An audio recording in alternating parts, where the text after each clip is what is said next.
One thing that isn't often discussed in Hazbin Hotel is Charlie's family dynamic with her parents. In this video, I want to analyze the characters of Lilith, Lucifer, and how they interact with Charlie. Let's start by taking a look at the prologue, which introduces the characters of Lucifer and Lilith. The story begins with a tale told by Charlie, who reads the history of her people from a book presumably given to her by her parents. According to its content, evil existed before humanity, and the angels have always shielded this evil. Then the angels, and not God, whose existence is unknown in the Helliverse, decided to create Adam and Lilith, and they created them equal. But Adam demanded submission from Lilith. She refused and fled the Garden of Eden. She met Lucifer and they fell in love. Together they wished to share free will with humanity, offering the fruit of knowledge to Adam's new bride, Eve, who gladly accepted. This act allowed evil to invade Earth, and as a punishment, Lucifer and Lilith were banished to Hell. As I mentioned in my Season 1 review, there is a plot hole in this prologue. If man and woman were created equal, and yet Adam first demanded Lilith's submission, and she in turn ran away, refusing the place that had been imposed on her, both have already exercised free will. If the author decided that free will manifested itself after this event, it means she's deciding what free will is. This choice is the first example of Vivzipop's non-existent narrative coherence, which we'll see repeatedly throughout the series. For example, we'll have three characters doing the exact same thing, but one is evil, and therefore we have to hate him, while the others have to be liked. Or maybe we will see two characters going through the same situation, except one time we have to take it seriously, and the other time we have to laugh, based on how she feels about it. This mess happened because she wanted to include both the legend of Adam and Eve and that of Adam and Lilith.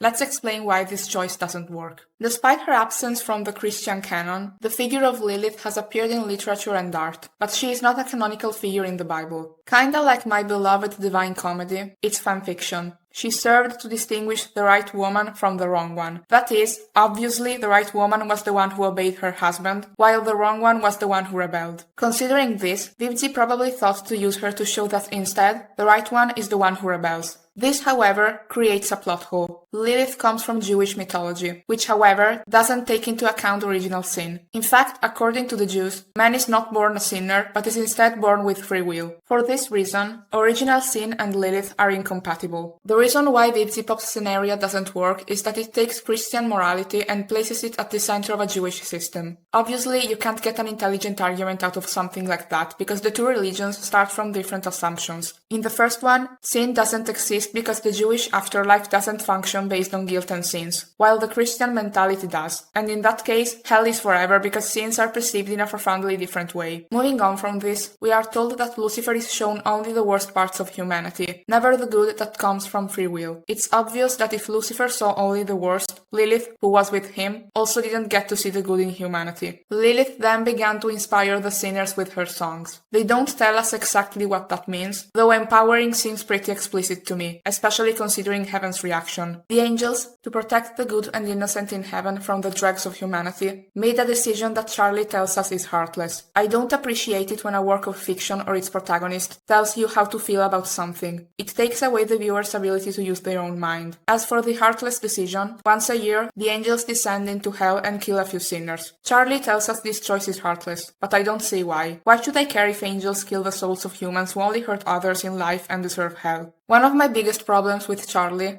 besides the fact that she's an idiot, is that her background is not believable. She believes that all sinners can change and be redeemed. But why? She grew up in hell, surrounded by the worst of humanity. Why should she believe they could be redeemed? Many fans say she's always been privileged and therefore naive, but that's not what the series showed me. She hasn't been caged all her life in a tower like Rapunzel. On the contrary, she freely roams the streets of hell without a problem while staring at people in latex but fucking each other, and claims to talk to others, while her parents ignore her.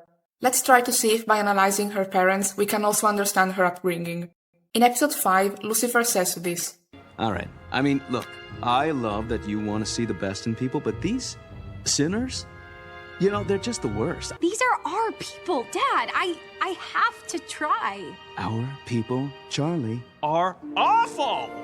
They got gifted free will and look what they did with it! Everything's terrible! It's pretty self-explanatory, so I won't add more. Lilith is very vague at the moment, so I can only speculate. We are not told what Lilith's dream was.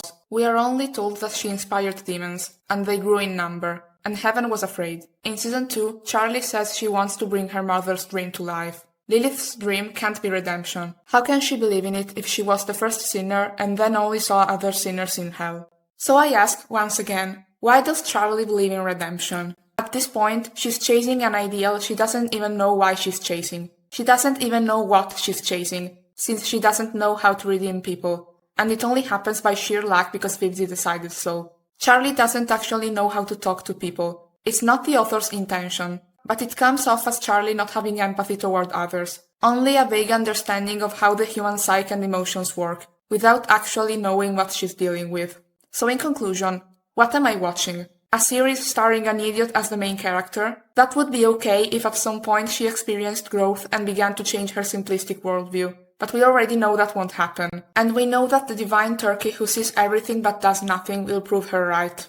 Charlie's portrayal of daddy issues is extremely confusing and full of contradictions. Daddy issues indicate a conflictual relationship between a daughter and her father, in which the daughter experiences feelings of possession toward the father figure. Daddy issues can also manifest in relationships with men who are significantly older than the woman or girl. The woman's inability to resolve her feelings about her father can also lead her to use intimate physical relationships to fill an emotional void. Considering all this, it's rather bizarre that Charlie is in a stable relationship with a girl roughly her age. The show tells us she has daddy issues, but the behavior we see doesn't reflect it. This is confirmed by the fact that Vibsy, through Husk, has to explicitly tell you. The show treats the topic very lightly. According to Hazbin Hotel, having problems with a male parent and being a female is automatically synonymous with daddy issues. But let's pretend Charlie suffers from daddy issues. What is the cause? Usually a person with daddy issues has had a parental figure who was either physically absent or unloving. For example, as much as I think Stolas is a terrible character,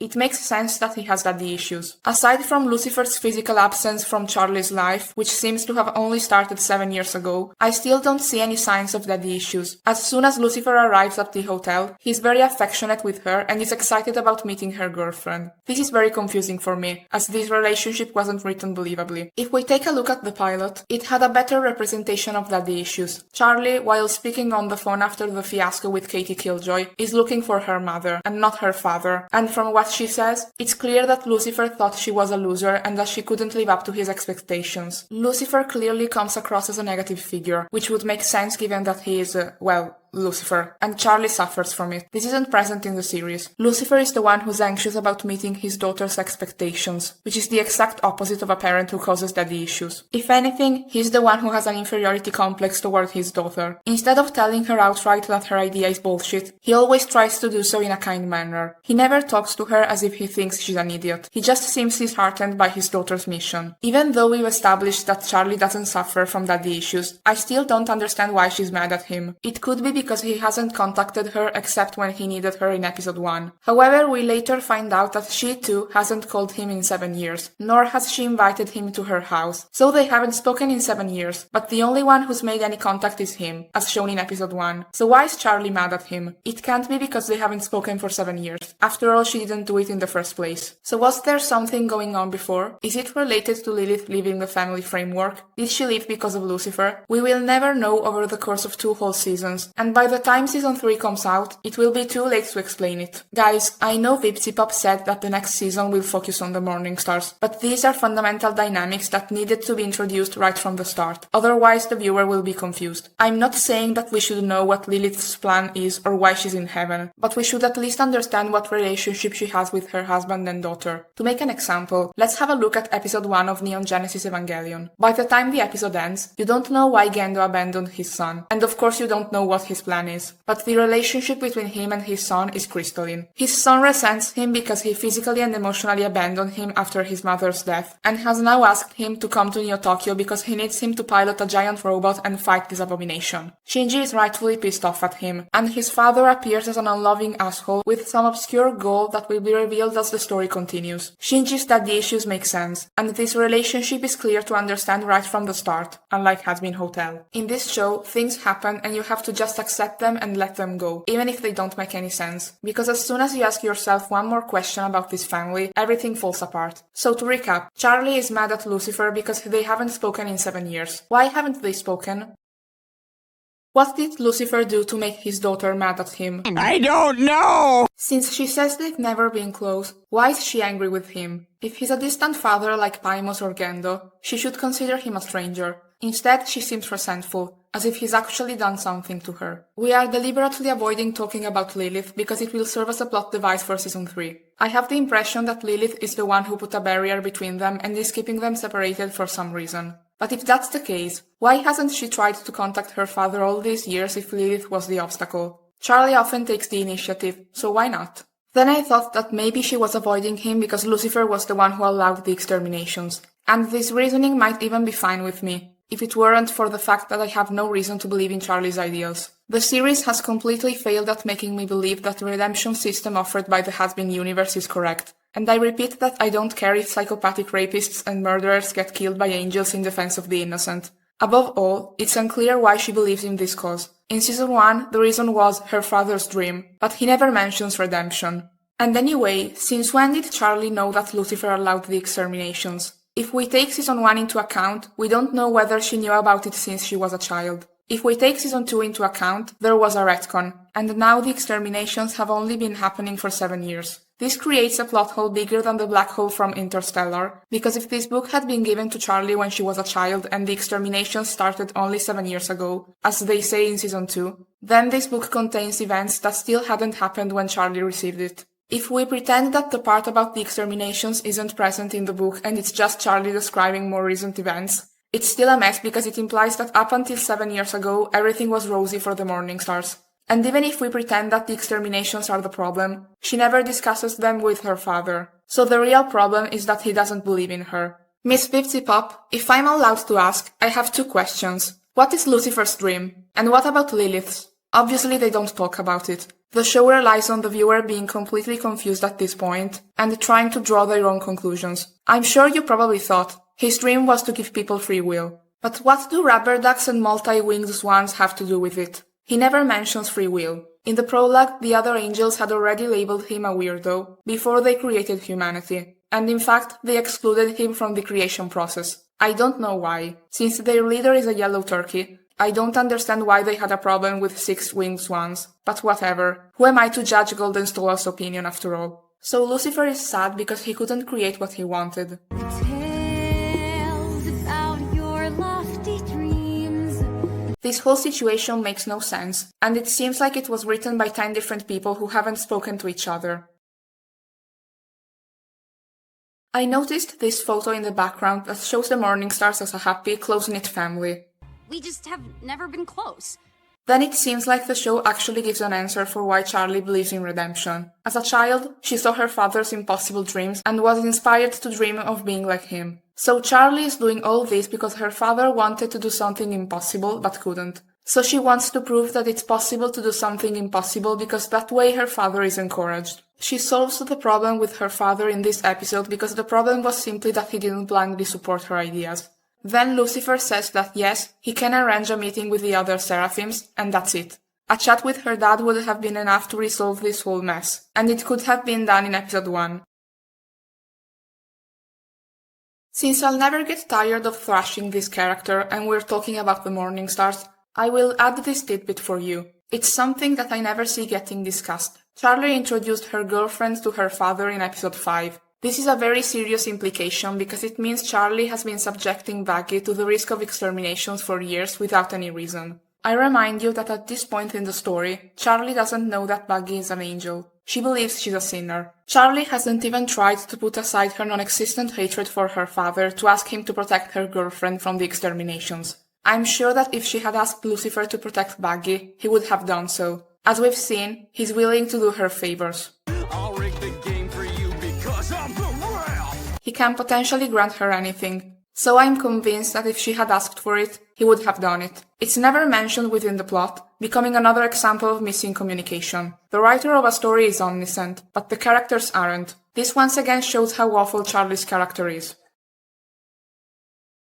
I wanted to discuss this song in my season 1 review, but the video was already long enough, so I cut it. If you asked me what my least favorite song of Hazbin Hotel is, I would probably answer More Than Anything. The song itself isn't terrible, but I have one huge problem with it. It doesn't sound like a father-daughter song. If I close my eyes, it sounds like a romantic song. Everything from the visuals to the melody screams romantic to me. I'm not surprised that some people began shipping these characters. And it was in very poor taste, in my opinion, to use a reprise of this song to portray Charlie and Baggy's bond, which is romantic. To better make you understand what I mean, imagine if Rapunzel sang At Least I See the Light with her father rather than with Eugene.